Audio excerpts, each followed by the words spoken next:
écoutez Votre Santé, une balado-diffusion du Centre intégré universitaire de santé et de services sociaux du Centre-Ouest de l'île de Montréal. Bonjour et bienvenue à Votre Santé. Je m'appelle Carl Thériault.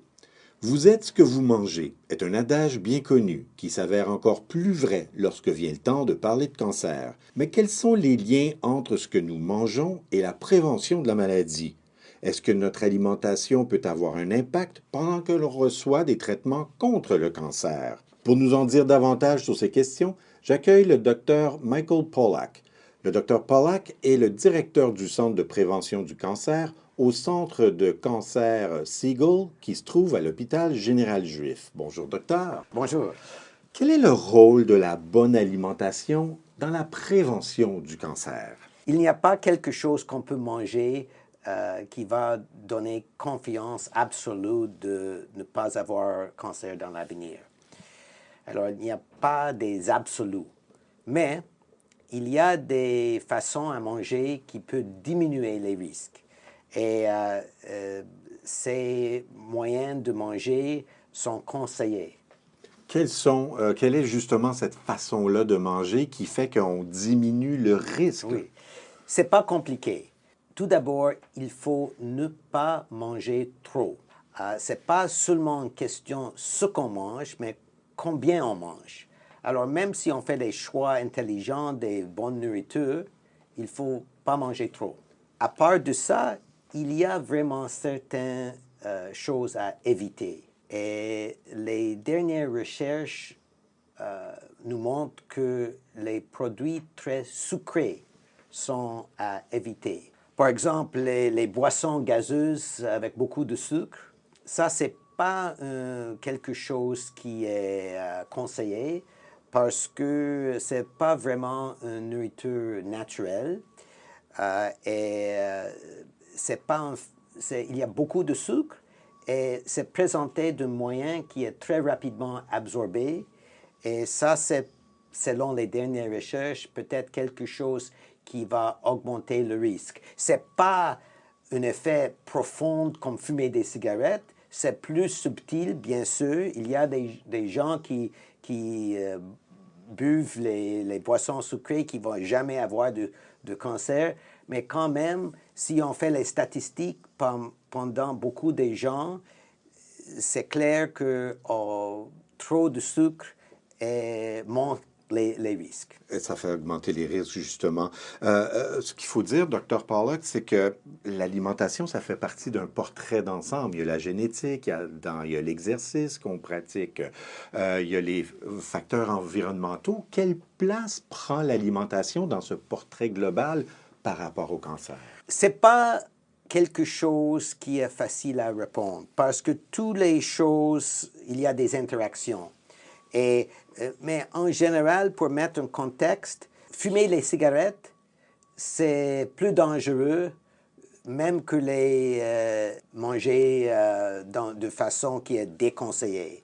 Alors, si vous avez le choix de bien manger ou de fumer, c'est plus important de ne pas fumer, même si vous avez une diète qui n'est pas le meilleur. Mais presque tout le monde est sérieux de vouloir de minimiser le risque de cancer. Il y a des choses très simples. Fume pas et essayez de manger bien. Qu'est-ce que c'est manger bien? Mangez pas trop. Évitez les choses qui sont trop sucrées et évitez les viandes sur le barbecue très souvent.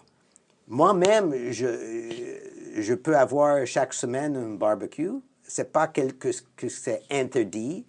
Mais si vous avez chaque jour un hamburger à midi et un steak le soir, 7 jours sur 7, là, c'est trop. Alors que la viande grillée, trop grillée, peut causer et considérée cancérigène. Oui, quand le gras est chaud, grillé, chauffé, grillé, oui. il y a les carcinogènes qui sont générés. pas les carcinogènes profonds qui vont garantir le cancer, pas du tout, mais quand même assez pour élever les risques un peu. Docteur Pollack, on entend, bon, on lit toutes sortes de choses dans les médias, dans les revues, ici et ça. On entend beaucoup dire qu'il y a des aliments qui luttent contre le cancer. On parle du curcuma, on parle de l'effet antioxydant des bleuets. Est-ce que ces informations-là, ça tient la route, là? Ça semble que non. Une chose qui est claire, qui est très intéressante, les recherches récentes indiquent que les suppléments, si quelqu'un a déjà un cancer, les suppléments sont déconseillés. Pourquoi? Parce que les cellules cancéreuses eux-mêmes, ils vont dire merci pour la supplémentation. Alors, il y a plus d'un rôle pour le supplément dans le contexte d'éviter le cancer et que de les prendre quand vous avez un cancer. Et dans le contexte d'éviter, le rôle des suppléments sont probablement moins importants que éviter, comme je disais, trop de sucre et éviter trop manger.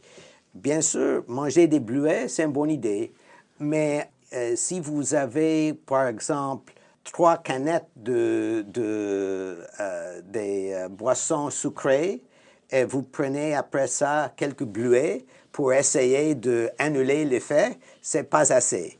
Alors, je ne suis pas contre les bleuets ou les autres nourritures qui sont bons, mais probablement, ce qui est le plus important, c'est d'éviter les choses qui vont augmenter le risque. Ça va avoir un effet plus profond que prendre les suppléments. D'accord. Et le principe de base en alimentation, là, c'est beaucoup de fruits, beaucoup de légumes et même manger du poisson. Oui, les protéines et le gras de poisson, ça fait un effet dans la bonne direction. Encore, quand on parle des effets de nourriture, c'est un peu subtil. C'est pas que je mange mon poisson, je vais jamais avoir le cancer. C'est pas vrai. Ça ne fonctionne pas comme ça. Oui, mais c'est un peu comme ça. Si vous faites les bonnes décisions vis-à-vis de votre nourriture, dans le contexte de prévention de cancer, c'est comme si vous parlez d'une voiture. Si vous essayez de conduire la voiture à 150 km/h, c'est plus probable d'avoir un accident. Ce n'est pas garanti que vous allez avoir un accident. Et même si vous conduisez lentement, peut-être vous allez avoir un... Mais statistiquement, si vous allez trop vite, c'est plus probable. C'est comme ça avec la diète. Ce n'est pas absolu, mais on peut jouer avec ça pour minimiser vos risques. Exactement. Alors, on cherche à s'aider plus qu'à régler les problèmes. Oui. Là. Est-ce que l'alimentation joue un rôle important pendant qu'on est en traitement contre le cancer? Oui, et nous comprenons mieux qu'avant dans ce contexte.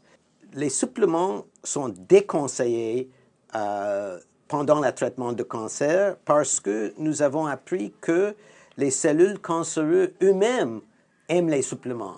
Alors, si vous avez déjà un cancer et vous prenez les suppléments, vous risquez d'aider le cancer qui aime les suppléments. Alors, la plupart des médecins maintenant ne conseillent pas des suppléments dans la plupart des cas pour les patients qui ont un cancer. D'accord. Et avant de terminer, ça serait important, j'aimerais dire aux gens quels sont les services là, en matière de nutrition que l'on offre au Centre de prévention du cancer du Centre Seagull. Comment vous les encadrez, vos patients, côté nutrition? Oui. Alors, le centre n'a pas la capacité de recevoir des milles des gens, mais nous avons des sessions, des informations publiques quelques fois par année, et nous avons un site web, et nous avons des services spéciaux pour les gens qui sont dans un contexte où la diète est très importante, comme les gens qui ont les polypes de leur côlon. Ces gens-là sont à plus de risque, une sorte de risque qui peut être minimisé par une bonne diète. Alors, nos collègues dans gastroentérologie, quand ils trouvent quelqu'un qui a un polype, ils réfèrent les patients à nous pour donner des conseils vis-à-vis ce qu'il faut manger. Et ça, c'est clairement établi qu'une bonne alimentation va diminuer les chances de cancer du côlon et tout. Merci beaucoup, Dr. Pollack, d'avoir participé à l'émission aujourd'hui. OK, de rien. Vous venez d'entendre le Dr. Michael Pollack. Dr. Pollack est le directeur du Centre de prévention du cancer du Centre Segal à l'Hôpital général juif.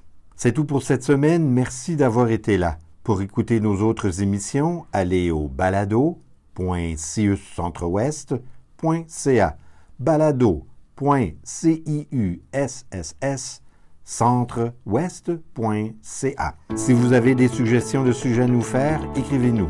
Je m'appelle Carl Thériault. À la prochaine.